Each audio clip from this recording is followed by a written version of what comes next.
ಕ್ಷೇತ್ರದಲ್ಲಿ ಆರೋಗ್ಯಕ್ಕೆ ಒತ್ತು ಕೊಟ್ಟ ಶಾಸಕ ಜಯಚಂದ್ರ.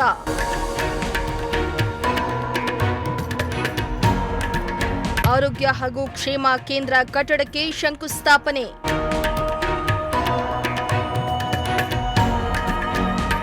ಶಿರಾ ತಾಲೂಕಿನ ಕಸಬಾ ಹೋಬಳಿಯ ಪಂಚಗನಹಳ್ಳಿ ಗ್ರಾಮದಲ್ಲಿ ನೂತನ ಆರೋಗ್ಯ ಹಾಗೂ ಕ್ಷೇಮ ಕೇಂದ್ರ ಕಟ್ಟಡ ನಿರ್ಮಾಣಕ್ಕೆ ಶಾಸಕ ಟಿಬಿ ಜಯಚಂದ್ರ ಗುದ್ದಲಿ ಪೂಜೆಯನ್ನ ನೆರವೇರಿಸಿದ್ರು. ಈ ವೇಳೆ ಲಕ್ಷ್ಮೀಸಾಗರ ಗ್ರಾಮ ಪಂಚಾಯಿತಿ ಅಧ್ಯಕ್ಷರಾದ ಲಕ್ಷ್ಮೀದೇವಿ, ತಾಲೂಕು ಆರೋಗ್ಯಾಧಿಕಾರಿ ಸಿದ್ದೇಶ್ವರ್, ವೈದ್ಯಾಧಿಕಾರಿ ಶ್ರೀಕಾಂತ್, ತಾಲೂಕು ಪಂಚಾಯಿತಿ ಕಾರ್ಯನಿರ್ವಹಣಾಧಿಕಾರಿ ಹರೀಶ್ ಸೇರಿ ಹಲವಾರು ಮಂದಿ ಭಾಗಿಯಾಗಿದ್ದರು.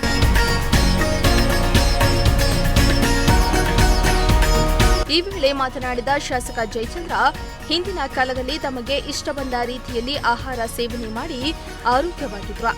ಆದರೆ ಇಂದು ತೂಕ ಮಾಡಿ ಊಟ ತಿಂತಾ ಇದ್ರು ಜನರು ಆರೋಗ್ಯವಾಗಿಲ್ಲ. ಊಟ ಹೆಚ್ಚಾದ್ರೆ ಒಂದು ಸಮಸ್ಯೆ, ಕಡಿಮೆಯಾದ್ರೆ ಮತ್ತೊಂದು ಸಮಸ್ಯೆ ಎದುರಿಸುತ್ತಿದ್ದೇವೆ. ಇದಕ್ಕೆ ನಮ್ಮ ಆಹಾರ ಧಾನ್ಯಗಳೇ ಕಾರಣವಾಗಿದೆ ಎಂದಿದ್ದಾರೆ. ಈ ಸಂದರ್ಭದಲ್ಲಿ ಇತ್ತೀಚೆಗೆ ನಾನು ಒಂದೇ ಮಾತು ಹೇಳಬೇಕು. ಇತ್ತೀಚಿನ ದಿನಗಳಲ್ಲಿ ಜನಸಂಖ್ಯೆ ಜಾಸ್ತಿ ಆಗಿದೆ, ಆರೋಗ್ಯ ಅಂತಕ್ಕಂಥದ್ದು ಕ್ಷೀಣಿಸ್ತಾ ಇದೆ.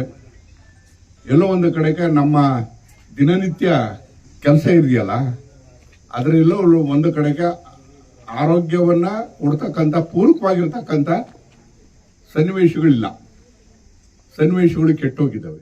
ಇನ್ನು ನಮ್ಮ ತಾತ ಮುತ್ತಾತರ ಕಾಲದಿಂದಲೂ ಜಮೀನುಗಳಲ್ಲಿ ತಾವು ಬೆಳೆದ ತರಕಾರಿ, ದವಸ ಧಾನ್ಯಗಳಿಂದಲೇ ಅಡುಗೆ ಮಾಡಿ ಊಟ ಮಾಡ್ತಾ ಇದ್ರು.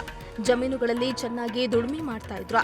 ಅವರ ಆಯಸ್ಸು 100 ವರ್ಷಕ್ಕೂ ಅಧಿಕವಾಗಿತ್ತು.